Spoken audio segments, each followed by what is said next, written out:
दोस्तों, मेरा नाम है भव्यांशजीत। आप देख रहे हैं भव्यांशजीत का चैनल। मैं ऐसी छोटी छोटी वीडियो एजुकेशन शिक्षा से संबंधित बनाने की कोशिश कर रहा हूँ। राज्य व्यवस्था की मैं पहले भी एक दो वीडियो बना चुका हूँ। आज हम राज्य व्यवस्था में कुछ विशेष प्रश्नों को देखेंगे, जिसमें 60 के आसपास प्रश्न होंगे। देखते हैं हम पहला प्रश्न। सर्वप्रथम संविधान सभा का गठन कब हुआ था? सर्वप्रथम संविधान सभा का गठन कब हुआ था? सभा का गठन 9 दिसंबर 1946 को हुआ था। संविधान सभा का अस्थायी अध्यक्ष किसे नियुक्त किया गया था? तो संविधान सभा का अस्थायी अध्यक्ष डॉक्टर सच्चिदानंद सिन्हा को नियुक्त किया गया था। प्रारूप समिति संविधान का अध्यक्ष किसे बनाया गया था? प्रारूप समिति संविधान का अध्यक्ष डॉक्टर भीमराव अंबेडकर को बनाया गया था, जिसमें 7 सदस्य थे अध्यक्ष को लगा करके।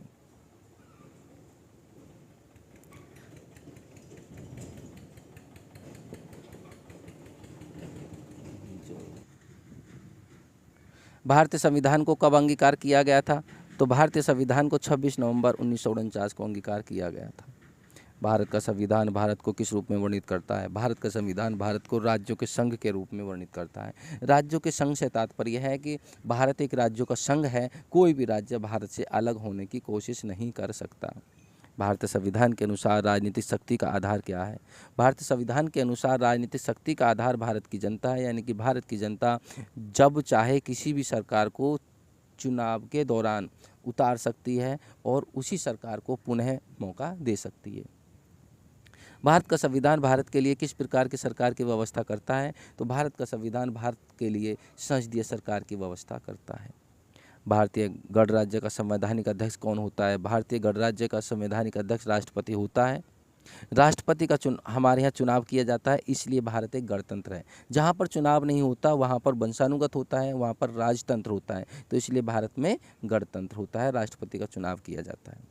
संविधान में वर्णित मौलिक अधिकारों की रक्षा कौन करता है? तो संविधान में वर्णित मौलिक अधिकारों की रक्षा सर्वोच्च न्यायालय द्वारा की जाती है। मिनी कॉन्स्टिट्यूशन किसे कहा जाता है? तो 42वें संविधान संशोधन को मिनी कॉन्स्टिट्यूशन कहा जाता है। संविधान का रक्षक किसे बनाया गया? संविधान का रक्षक उच्चतम न्यायालय को बनाया गया है। संविधान की आत्मा किसे कहा गया? संविधान की आत्मा प्रस्तावना को कहा जाता है। भाषा के आधार पर पहला राज्य कौन सा गठित किया गया था? तो भाषा के आधार पर पहला राज्य आंध्र प्रदेश गठित किया गया था। दादरा और नागर हवेली भारत में शामिल करने से पूर्व किसके उपनिवेश में थे? यानी पुर्तगाल के उपनिवेश में थे दादरा और नागर हवेली। विदेशी नागरिकों को भारत की नागरिकता प्रदान करने की आवश्यक शर्त क्या है? 10 वर्ष तक भारत में निवास आवश्यक है। भारत में किस राज्य के लोगों को दोहरी नागरिकता प्राप्त है? भारत में जम्मू कश्मीर के लोगों को दोहरी नागरिकता प्राप्त है। मौलिक अधिकार कितने होते हैं? मौलिक अधिकार 6 होते हैं। पहले 7 थे, अब 7 को काट करके 6 कर दिया गया है। एक अधिकार था 7वां संपत्ति का अधिकार, प्रॉपर्टी राइट। इसको समाप्त करके अनुच्छेद 300 क में इसको जोड़ दिया, 300 ए में इसको जोड़ दिया, जो अब लीगल राइट बन गया, यानी कि कानूनी अधिकार बन गया है। संविधान में कितने मूल कर्तव्यों का उल्लेख किया गया? संविधान में मूल कर्तव्यों का उल्लेख 11 का किया गया है। संघीय कार्यपालिका की शक्ति किस में निहित है? संघीय कार्यपालिका की शक्ति राष्ट्रपति में निहित है। राष्ट्रपति और उपराष्ट्रपति के चुनाव संबंधी विवाद कौन सुलझाता है? तो राष्ट्रपति और उपराष्ट्रपति के चुनाव संबंधी विवाद सर्वोच्च न्यायालय सुलझाता है। राष्ट्रपति के चुनाव में कौन भाग लेता है? राष्ट्रपति के चुनाव में संसद और राज्य विधानसभाओं के सभी निर्वाचित सदस्य भाग लेते हैं। भारत का सर्वोच्च सेनापति कौन होता है? भारत का सर्वोच्च सेनापति राष्ट्रपति होता है। संसद की स्वीकृति के पश्चात राष्ट्रपति शासन कितने दिन प्रभावी रहता है? तो संसद की स्वीकृति के पश्चात राष्ट्रपति शासन 6 माह तक प्रभावी रहता है। सार्वजनिक धन का संरक्षक किसे कहा जाता है? तो सार्वजनिक धन का संरक्षक नियंत्रक एवं महालेखा परीक्षक को कहा जाता है। किस राज्य की विधानसभा का कार्यकाल 6 वर्ष है? जम्मू कश्मीर राज्य की विधानसभा का कार्यकाल 6 वर्ष है, जिसे अभी यूटी बना दिया गया, यूनियन टेरिटोरी बना दिया गया है। अभी उसे राज्य का दर्जा नहीं मिला है। सर्वप्रथम पंचायती राज व्यवस्था को किस राज्य में लागू किया गया था? सर्वप्रथम पंचायती राज व्यवस्था को राजस्थान में लागू किया गया था, जो 2 अक्टूबर 1959 को राजस्थान के नागौर जिले से लागू किया गया था। भारत में कितने राज्य एवं केंद्र शासित प्रदेश हैं? भारत में 29, नहीं ये गलत दिया हुआ, भारत में 28 राज्य हैं और 8 अभी केंद्र शासित प्रदेश हैं। दादरा एवं नागर हवेली और दमन एवं दीव, इन दोनों को अब एक साथ कर दिया गया है। जनहित याचिका किस न्यायालय में दायर की जा सकती है? तो जनहित याचिका उच्चतम और उच्च न्यायालय दोनों में दायर की जा सकती है। भारत में मताधिकार के लिए कितनी आयु सीमा निर्धारित की गई है? भारत में मताधिकार के लिए 18 वर्ष की सीमा निर्धारित की गई है। 61वें संविधान संशोधन द्वारा 21 वर्ष से घटाकर मतदान की आयु 18 वर्ष कर दी गई थी 1989 में। भारतीय संघ की राजभाषा क्या है? भारतीय संघ की राजभाषा हिंदी है। भारतीय संविधान का निर्माण एक संविधान सभा द्वारा कितने दिन में किया गया था? तो भारतीय संविधान का निर्माण एक संविधान सभा द्वारा 2 वर्ष 11 माह व 18 दिन में किया गया था। विश्व का सबसे लंबा लिखित संविधान किस देश का है? विश्व का सबसे लंबा लिखित संविधान भारतीय संविधान है। संविधान में प्रथम संशोधन कब किया गया था? तो संविधान में प्रथम संशोधन 1951 में किया गया था। भारत का पहला आम बजट 1952 में किसने प्रस्तुत किया था? तो पी.के. सन्मुख शेट्टी ने भारत का पहला आम बजट 1952 में प्रस्तुत किया था। भारतीय संविधान में किस अनुच्छेद को संविधान की आत्मा के नाम से जाना जाता है? तो भारतीय संविधान में अनुच्छेद 32 को संविधान की आत्मा कहा जाता है, जिसे जो है डॉक्टर भीमराव अंबेडकर ने संविधान की आत्मा कहा है। प्रधानमंत्री का सचिवालय किसके अधीन होता है? प्रधानमंत्री का सचिवालय गृह मंत्रालय के अधीन होता है। भारत का मैग्ना कार्टा संविधान किसे कहा जाता है? भारत का मैग्ना कार्टा संविधान भाग 3 को कहा जाता है, जो अनुच्छेद 13 से लेकर के और अनुच्छेद 51 तक है।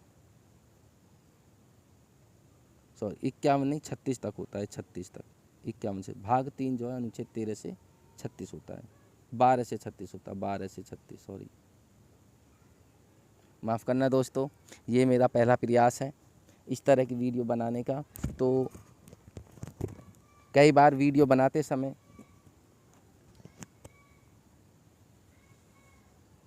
आवाज़ और वीडियो की हेजिटेशन के द्वारा ऐसा हो जाता है, तो बाकी मैं आपको सही नॉलेज देने की कोशिश करूँगा। ये 12 से 36 होता है, क्योंकि जो है 5 से 11 हमारी नागरिकता होती है, 1 से 4 हमारा जो है भारतीय संघ के बारे में वर्णन होता है, ठीक है। 5 से 11 हमारी नागरिकता होगी। 12 से 36 हमारा जो है भाग 3 हो गया, जिसे मूल अधिकार कहते हैं। और जो है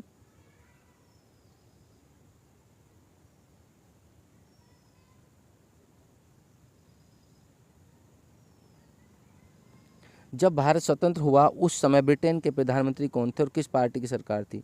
तो जब भारत स्वतंत्र हुआ उस समय ब्रिटेन के प्रधानमंत्री क्लीमेंट एटली थे और लेबर पार्टी की सरकार थी।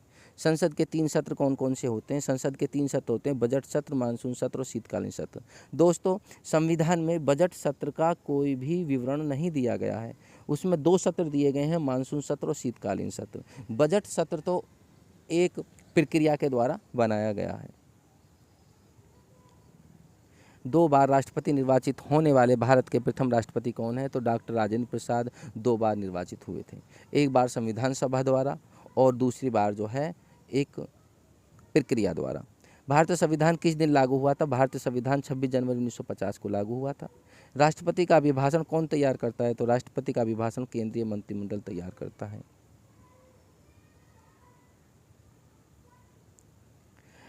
कौन ऐसे राष्ट्रपति निर्वाचित हुआ था जिन्होंने कांग्रेस का स्पष्ट बहुमत होते हुए भी निर्दलीय उम्मीदवार के रूप में चुनाव में सफलता प्राप्त की थी? तो कौन ऐसे निर्वाचित राष्ट्रपति हुए? तो ऐसे हुए हैं वी गिरी। ऐसे राष्ट्रपति जो एक बार चुनाव में पराजित हुए, बाद में निर्विरोध निर्वाचित हुए थे, वो थे नीलम संजीव रेड्डी। भारत के कौन कौन राष्ट्रपति पूर्व में उपराष्ट्रपति के पद पर नहीं रहे हैं? तो भारत के 3 राष्ट्रपति पूर्व में उपराष्ट्रपति के पद पर नहीं रहे हैं। पहले डॉक्टर राजेंद्र प्रसाद, दूसरे फखरुद्दीन अली अहमद, और तीसरे हैं नीलम संजीव रेड्डी, और चौथे हैं ज्ञानी जैल सिंह। तो 4 राष्ट्रपति ऐसे हैं दोस्तों जो पहले उपराष्ट्रपति के पद पर नहीं रहे हैं, सीधे राष्ट्रपति निर्वाचित हुए हैं। भारत के प्रथम दलित वर्ग के राष्ट्रपति कौन थे? तो भारत के प्रथम दलित वर्ग के राष्ट्रपति थे डॉक्टर KR नारायणन। भारत के किन 2 राष्ट्रपति की मृत्यु अपने कार्यकाल के दौरान हुई? तो भारत के 2 राष्ट्रपति थे जाकिर हुसैन और फखरुद्दीन अली अहमद, जिनकी मृत्यु राष्ट्रपति के कार्यकाल के दौरान हुई। भारत के किस राष्ट्रपति का कार्यकाल सबसे कम रहा है? तो डॉक्टर जाकिर हुसैन का कार्यकाल सबसे कम रहा है। राष्ट्रपति के पद पर सबसे कम तथा सबसे अधिक आयु में कौन आसीन हुए हैं? तो सबसे कम आयु में नीलम संजीव रेड्डी, सबसे कम आयु में, और सबसे अधिक आयु में R वेंकटरमण, अधिक उम्र की आयु में राष्ट्रपति आसीन हुए हैं। अब तक कितनी बार राष्ट्रीय आपातकाल लागू किया गया है? अब तक राष्ट्रपति द्वारा 3 बार राष्ट्रीय आपातकाल लागू किया गया है, 1962 में, 1971 में और 1975 में। 1962 में चीन के आक्रमण के समय हुआ था, 1971 में पाकिस्तान के आक्रमण के समय हुआ था और 1975 में आंतरिक अशांति के कारण राष्ट्रीय आपातकाल की घोषणा की गई थी। भारत के प्रथम राष्ट्रपति तथा उपराष्ट्रपति कौन थे? तो भारत के प्रथम राष्ट्रपति थे डॉक्टर राजेंद्र प्रसाद और भारत के प्रथम उपराष्ट्रपति थे डॉक्टर सर्वपल्ली राधाकृष्णन।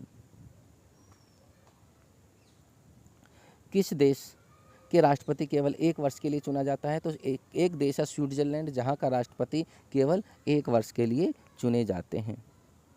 भारत के प्रथम प्रधानमंत्री कौन थे? तो भारत के प्रथम प्रधानमंत्री थे जवाहरलाल नेहरू। भारत के प्रथम उप प्रधानमंत्री कौन थे? तो भारत के प्रथम उप प्रधानमंत्री थे सरदार वल्लभ भाई पटेल।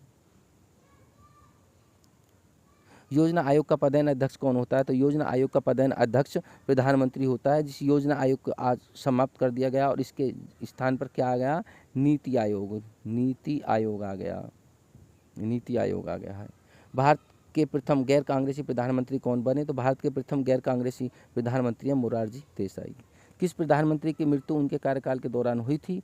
तो लाल बहादुर शास्त्री, जवाहरलाल नेहरू और इंदिरा गांधी, इन 3 की मृत्यु अपने कार्यकाल के दौरान हुई थी। 2 बार कार्यवाहक प्रधानमंत्री के रूप में किसने कार्य किया था? तो गुलजारी लाल नंदा ने 2 बार कार्यवाहक प्रधानमंत्री के रूप में कार्य किया था। प्रधानमंत्री पद पर सबसे कम समय के लिए कौन आसीन रहे? तो चौधरी चरण सिंह आसीन रहे थे। कितने दिन? केवल 13 दिन। सबसे कम उम्र और सबसे अधिक उम्र में भारत के प्रधानमंत्री का पद किसने संभाला? तो सबसे कम उम्र में संभाला था राजीव गांधी ने और सबसे अधिक उम्र में संभाला था मोरारजी देसाई ने। प्रधानमंत्री पद से त्याग पत्र करने वाला पहला व्यक्ति कौन था? तो मोरारजी देसाई प्रधानमंत्री पद से त्यागपत्र करने वाले पहले प्रधानमंत्री थे। तो साथियों, दोस्तों, मेरी वीडियो यहीं समाप्त होती है। यदि मेरी वीडियो अच्छी लगे तो लाइक करें, शेयर करें, सब्सक्राइब करें। ये मेरा पहला प्रयास है। मैं मोबाइल से ही वीडियो बनाने की कोशिश कर रहा हूँ। मेरे पास संसाधन की भी कमी है, परंतु मैं कुछ आपको नया देने की कोशिश कर रहा हूँ। अपने लिए कुछ अच्छा करने की कोशिश कर रहा हूँ। आपसे अपेक्षा करता हूँ तो आप मेरा इस कार्य में सहयोग देंगे। तब तक के लिए बहुत बहुत धन्यवाद। खुश रहो।